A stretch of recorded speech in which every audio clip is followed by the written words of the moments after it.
참고로 여러분들 유튜브에 내가 자료를 올해 이번 학기에는 좀 신경을 써서 주제별로 빠지지 않게 쭉 올리려고 하고요. 이 수업 내용이 여러분은 당연히 봐야 되고요. 지금 많은 사람들이 보고 저한테 많은 질문을 합니다. 그래서 다양한 우리 한양대 여러분들 당연한 얘기고 전체 재료학을 공부하고자 하는 분들한테도 도움을 주려고 지금 노력을 하고 있습니다.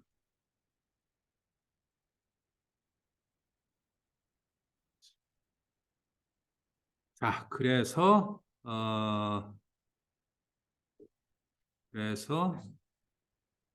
이게 왜 안 뜨냐? 이게 녹화하면서 이렇게 하니까 또 버벅대네.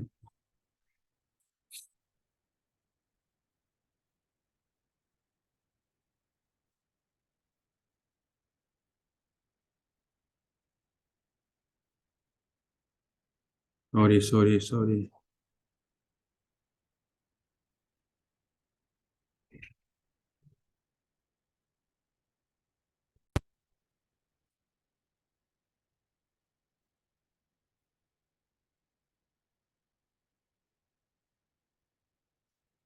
자, 지금 이 챕터는 이제 샤프트예요. 우리가 그동안 쭉 살펴봤던 내용을 다시 한번 간단하게 이야기하면은 우리가 1차원 구조물이 이 재료역학에서는 큰 이거에 대해서 이제 배웠고요.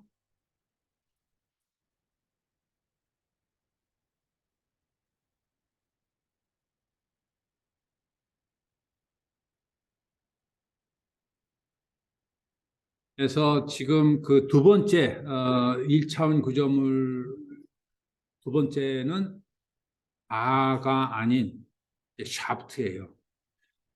샤프트라는 거는 당연히 이제 1차원 구조물인데요. 1차원 구조물인데 이렇게 1차원 구조물은 길이 방향으로 길어요. 길이 방향으로 길고 단면적보다 길이 방향으로 깁니다. 그럴 때 하중을 길이 방향으로 인장력을 받는 게 아니라 무슨 힘을 받아요? 뒤틀림을 받아요. 뒤틀림. 토션이라고 합니다. 뭐 토크라고 하기도 해요. 토션, 토크. 비슷한 내용이에요. 그리고 이러한 구조물을 뭐라고 불러요? 샤프트라고 불러요. 축이라고 부르죠. 아니, 축이 아니라 샤프트. 예, 축. 이라고 부릅니다. 자, 이럴 때 단면적이 중요해요. 단면적이 이렇게 동그랄 때가 있고요. 아니면 동그란데 안에가 꽉 찼어요. 동그란데 안에가 준공축이에요. 그리고 사각형이에요. 사각형인데 그리고 어떠한 단면이라도 좋아요. 그런데 안에가 벼 있어요.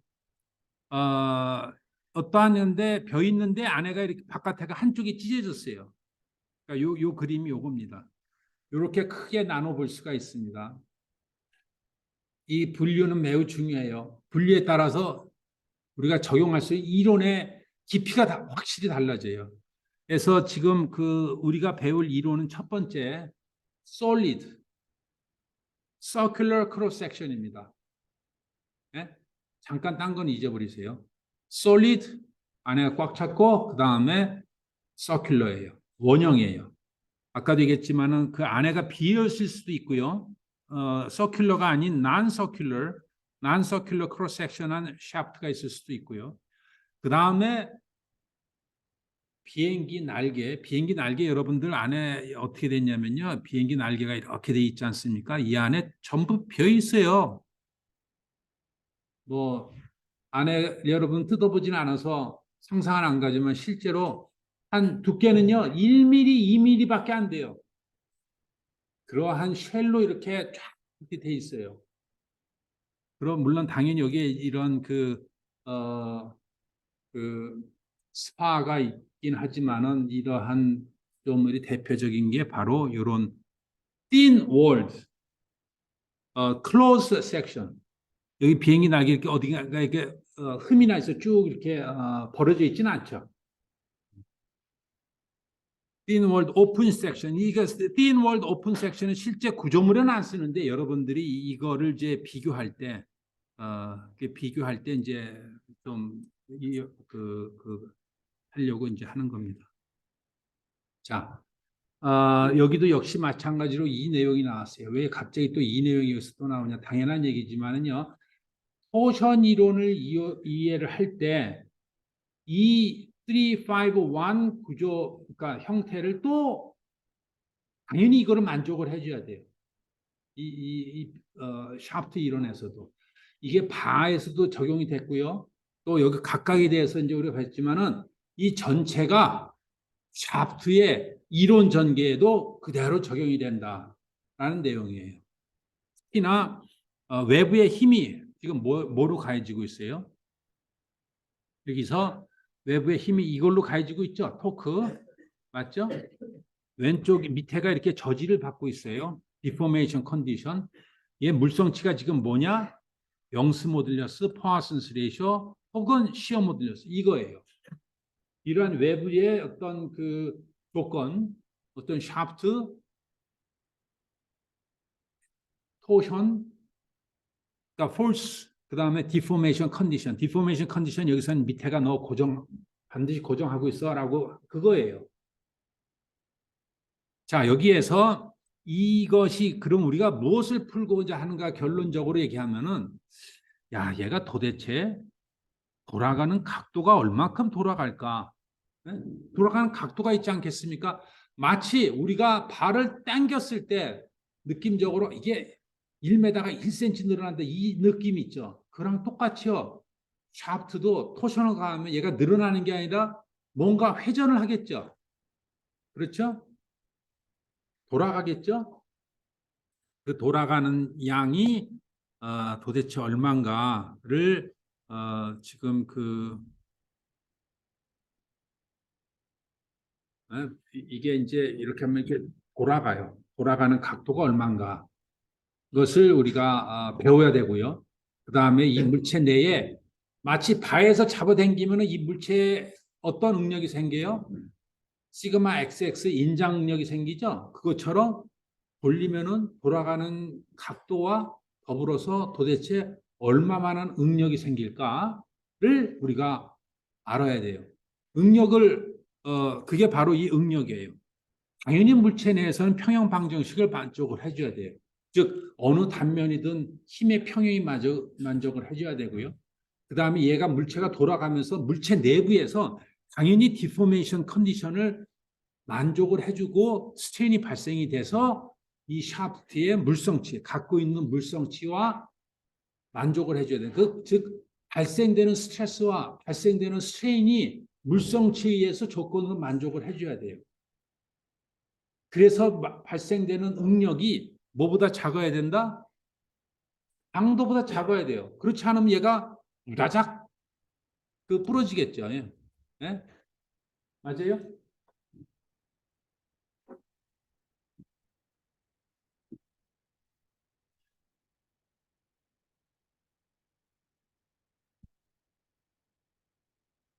자, 이게 예를 들어서 이제 샤프트입니다. 샤프트예요. 이 샤프트에 물성치가 있어요. 네? 물성치. 그러니까 요 왼쪽 머티리얼입니다. 그다음 내가 디포메이션 꼭 잡았죠. 그다음에 내가 위에서 뭐를 가해요? 토크를 가야죠. 그게 바로 왼쪽에 있는 토크 머티리얼 그다음에 디포메이션이 맞죠? 그리고 내가 쫙 하는데 이 안에서는 뭔 일이 일어나고 있냐? 이퀄리브리엄, 스트레스, 물성치, 스트레인, 디포메이션이 동시에 지금 일어나고 있어요. 우리가 눈으로 보지는 못해요. 눈으로 보지 못하지만 얘가 하면은 옵스 뚝 끊어졌네. 부러졌어요. 어떨 때? 내가 그러면 얼마나 힘을 가해줬을 때 얘가 도대체 끊어질까? 그게 바로 얘에서 발생되는 스트레스를 계산해야 되고 스트레스가 그냥 계산되는 게 아니라 자기가 발생되는 변형량과 물성치에 만족을 해줘야 그때 응력이 계산되고 그 응력이 지금 이 백목이 갖고 있는 물성치와에 살짝 넘었으면 이제 깨지는 거예요. 그리고 깨지는 이 단면의 모양을 한번 보십시오. 왜 이게 꼭 45도인지 모르죠. 그러나 비스듬하게 깨졌죠. 우연일까? 또 해보죠, 뭐.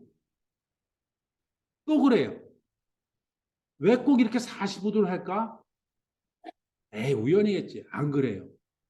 재료의 정확한 자기의 물성치와 응력과 파손이 다 어우러져 가지고 나타난 현상이에요.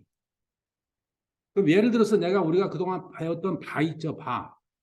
바로 이렇게 좀 그거는 이제 잡아당기는 거죠. 이렇게 해서 뚝 하면은 거의 90도로 끊어져요.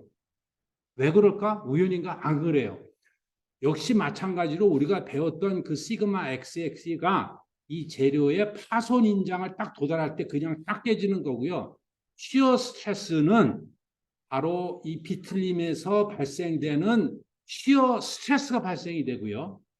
시어 스트레인, 우리 6개의 항목 중에서 맨 밑에 놈 있죠. 그 놈이 발생이 돼요. 맨 위에 시그마 XX는 발생이 안 되고 그런 놈이 왼쪽에 스트레인과 스트레스가 발생이 되면서 얘가 변형의 조건, 얘가 이 카메라를 뒤틀려서 돌아가면서 내부와 외부의 어떤 조건은 만족을 해줘야 돼요. 만족을 하면서 드디어 그때 스트레스가 발생이 되고 변형이 발생이 되면서 파손이 이루어지게 돼요. 간단한 예지만은요, 바로 자동차에 여러분들 엔진에서 막 돌려서 그 힘이 축을 샤프트를 돌리게 되고 그 샤프트가 바로 바퀴를 돌리게 돼요. 뭐 전기 자동차라면 당연히 전기의 모터, 예? 모터가 휠을 돌리듯이 그래서 이런 이해를 잘 해야 그 샤프트의 물성치, 변형량, 그 다음에 토크 그런 것들을 이해를 해야 우리가 샤프트를 어떻게 크게, 뭐 작게 파손이 안 되게끔 그리고 가장 경제적으로 설계할 수 있겠죠. 막 이따만하게 만들고 안전해. 그러면 차가 무거워지고 가격이 비싸고 누가 현대차 차 사겠습니까? 바로 그게 기술력이에요. 그러니까 차를 안전하게 하는 건 당연히 쉬워요. 쉽다기보다 그것도 우리가 이걸 해야 되지만 엔지니어로서 가장 미션이 뭐냐? 안전하고 가격이 낮아야 돼요. 가격이 낮은 것이 뭐 싸구려 재료를 쓴 게 아니라 가장 안전하게 설계를 했기 때문에 우리가 가격을 드디어 낮출 수가 있는 거예요. 옛날 개념에 그냥 싸구려 재료를 해가지고 알리익스프레스라든가 뭐 알리바바 이렇게 싸구려 주는 그런 개념이 아니라 우리가 정확한 엔지니어, 그러니까 즉 재료의 이해를 해서 그걸 가지고 엔지니어링 기술이 들어가서 그렇게 해서 가격을 낮출 수 있는. 그게 바로 우리 삼성의 여러 가지 메모리 반도체라든가 그런 것들이 뭐 현대자동차의 자동차라든가 이렇게 됐기 때문에 경쟁력이 있게 되는 거예요. 자, 앞에서 배웠던 그런 개념은 그대로 이제 가는 겁니다. 근데 여기서는 이제 토션이다. 그러니까 가해지는 힘이 달라진다. 그래서 한 가지만 얘기를 하고 오늘 수업을 마칠게요. 여기서 제일 중요한 개념은 바로 변형의 지오메트릭 컨디션. 보통 우리가 힘에 의해서 평형 어쩌고 저쩌고 위에서 탑 다운으로 갔는데 이게 보통 복잡하지 않아요. 탑다운으로 하면은 그래서 여기에서는요 바텀업으로 요 디포메이션이 어떻게 될 거다라는 거는 우리가 눈으로 이렇게 볼 수 있지 않습니까? 스트레스 여러분들 눈으로 볼 수 있어요? 못 보죠. 근데 디스플레이스먼트 관찰이 가능해요. 그렇기 때문에 디스플레이스먼트 밑에서부터 쭉 위로 이론이 올라갈 겁니다. 아셨죠? 네, 매우 중요한 얘기예요. 바일 때는 밑으로 가든 위로 가든 사실 상관이 없고 거의 똑같았는데 샤프트에서는 안 그래요. 밑에서부터 왜 관찰이 쉽기 때문에. 그래서 이러한 A, B, C 이게 꽉 찬 백묵이라고 생각을 하십시오. 그리고 가상의 A, B, D, C 점에 이런 면을 생각을 해보십시오. 가상면입니다.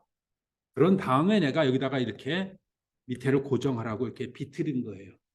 그랬을 때 여러분들이 연상을 해야 되는 건 뭐냐? D와 C는 축선이 절대로 이 축선 가운데서는 움직이지 말아야 돼요. 이거는 뭐 그렇게 어려울진 않죠. 왜냐하면은 모든 360도의 대칭이니까 어느 한쪽으로 기울어진다는 건 말이 안 되겠죠. 이거는 맞아요. 그리고 얘가 움직여서는 안 되죠. 왜냐 밑바닥은 움직이지 말라고 그랬으니까. 그래서 BC는 움직이지 말고 중요한 건 D도 움직이지 말아야 돼요. 그러면 이게 변형이 되려면 뭐가 움직여야 돼요? 바로 A가 요 A 프라임으로만 회전이 되게 돼요. 이게 바로 변형의 관찰이에요. 디포메이션. 요 그림만 하나 확실하게 여러분들이 연상할 수 있으면은 포션 이론은 그냥 그대로 줄줄줄줄 갑니다. 이 현상을 이제 이케이션으로 표현해야 되겠죠. 뭐 살짝 어렵긴 하지만은 이케이션을 표현이 가능해요.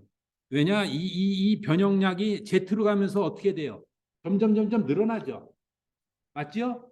이 변형량이 R 방향으로 가면서 어떻게 돼요? 점점 늘어나죠. 맞죠? 그럼 도대체 이 방향은 변형량을 디스플레이스먼트를 뭐라고 표시해야 될까? 이게 Z고 이게 R이고 여러분들 카티션 말고 폴라 코디네이터 알고 있죠? 세타는 바로 이거죠. 이거. 바로 이게 U 세타예요. U 세타가 아까 Z에 비례한다 그랬죠. R에 비례한다 그랬죠. 비례 상수는 몰라요. 바로 이 눈으로 관찰되는 것이 수식으로 표현하면은 지금 스트레인하고 스트레스는 아직 안 나왔어요. 그런데 디스플레이스먼트 U 세타가 CRZ로 나와요. 이게 바로 이 표현이에요. 아셨죠? 예? 이 그림만 확실히 오늘 수업의 핵심. 왜 벨이 안 울리지? 하여간 수업 지나지 않았나? 네.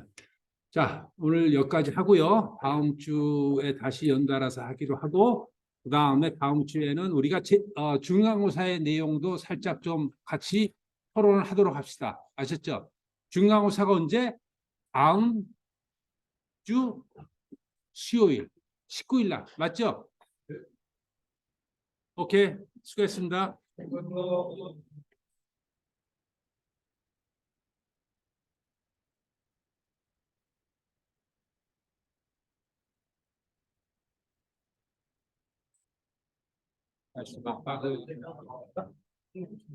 아니, 녹화를 하고 있는데 또 끊으면 안 되지.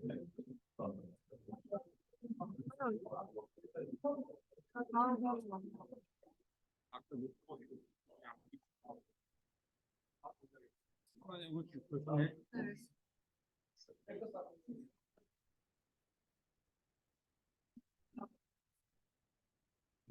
내 안경이 어디 갔니?